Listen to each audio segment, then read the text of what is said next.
In this video, we're talking about reflection and how it can lead you to finding your flow and spending more time in that state of flow. What's up, everybody? It's RJ here, and welcome back to the Find Your Flow channel. This is where we talk about all things going after your dream goals and spending more time in that state of flow. And as I mentioned, today we're talking about the process of reflection and self-reflection, looking back on where you've come from to see where you have to go for your goal setting, as well as for spending more time in that state of flow. Now, why we're talking about self-reflection, it's coming up towards the end of the year, and it's a time where people are naturally more reflective on how things have gone throughout the year. So I really encourage you to get into that state more, spend the time contemplating about what went well this year, what didn't go so great, and how you can make more progress in the new year. Now, this is something that we also want to ingrain in ourselves on a more regular schedule. If you don't already do have some sort of self-reflection process, weekly or monthly, or at least quarterly, where you're looking back and seeing how you're doing on whatever goals and whatever progress you're trying to make. One of the reasons that we really want to do this as far as it relates to flow states is that we know that one of the triggers for flow is clear and immediate feedback.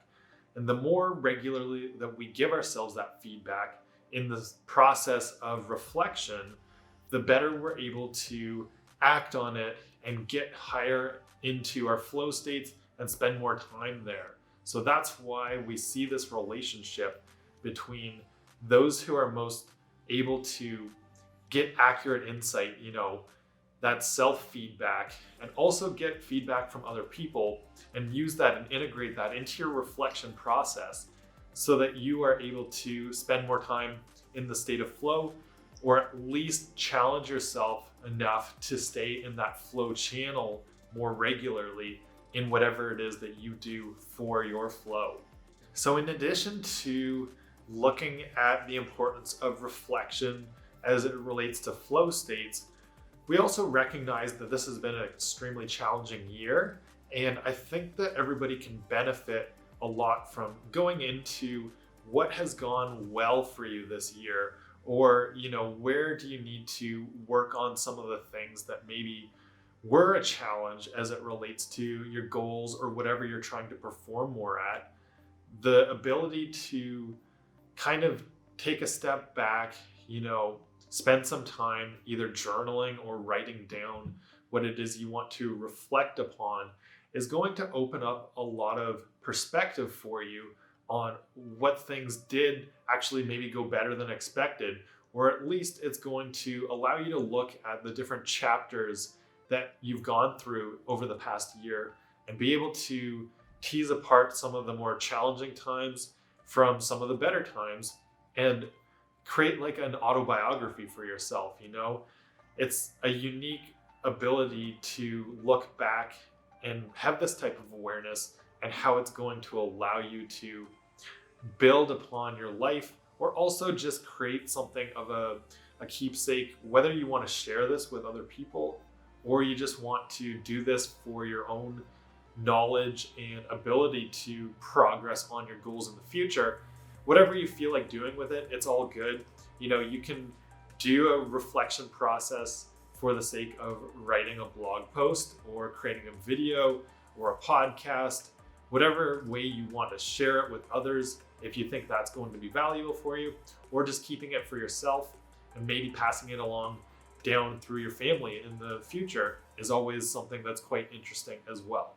But first and foremost, we want to do this for ourselves because of the act of getting better at that self-reflection is going to allow us to stay more accountable and also allow us to spend more time doing the things that we want, as well as weeding out some of the negativity in our lives. So a few of the questions that you would want to focus on if you're stuck with where to start in this process of self-reflection and creating a one-year autobiography for yourself is looking at some of the things like, as we've talked about, this year has been particularly challenging. So illustrate what has gone most challenging, or what impact has COVID had on your life, is something that will be valuable to be able to look back on and also see where you've got opportunities to grow or how you have grown from this whole experience. And then also, focus on the positives and that gratitude. What things are you grateful for? We talk about gratitude a lot on this channel because it's such an important characteristic for developing optimism and being more of a peak performer. So look at the things that did go well and don't just highlight all the negativity and the challenges of this year, albeit they have been pretty substantial for the vast majority of us.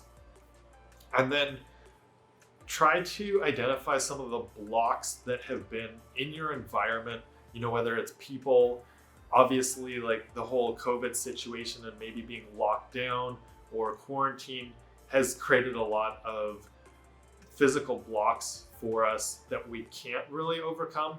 But there are sometimes more subtle blocks in our environments that we can work towards eliminating, or at least reducing, or spending less time with, if it's a person or a place that's kind of negative towards you.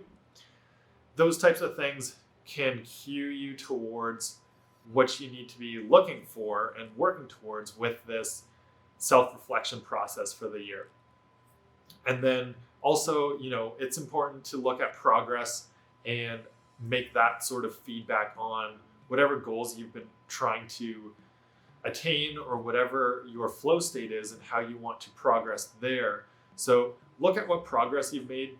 Maybe if it's been better than expected, has it been worse than expected, and what's contributed to that? And then take some time to highlight where you're going to go from here. So what is the next part of the process? What's the next step in the journey for yourself? That's how we look at moving forward into the new year, or into the new chapter that you are about to take part in, whatever your next step towards deeper flow states, your goals, your level of performance is. That's what you want to sort of tie into and wrap up with as you write this self-reflection autobiography for the year. Now, as you start this self-reflection process, and it may take you a few weeks to get through, that's why I encourage you to start now and think about it before wrapping up this year in the next couple of weeks. But if you have anything you'd like to share as far as what's gone well for you this year, what are you celebrating, what hasn't gone so well with the challenges we've all faced this year, feel free to drop a comment below and share any of the blog posts or other media that you have put together as part of your one-year autobiography. I'd love to check it out. And so thank you as always for tuning into the video. I hope that you find this information helpful. It's going to give you some ideas on what you can think about as far as the self-reflection process at the end of the year goes. And as always, until next time, dream on and find your flow. Thanks again for watching the video. If you want to go even deeper on topics like self-reflection, check out the Peak Performance Monthly Coaching Group over at the Flow Academy, where each month we do a deep dive onto topics like this with more than an hour of content around your specific goals and what you're working towards as a peak performer. Click the link down in the description to check out a free trial offer on the Peak Performance Monthly Coaching Group. Thanks.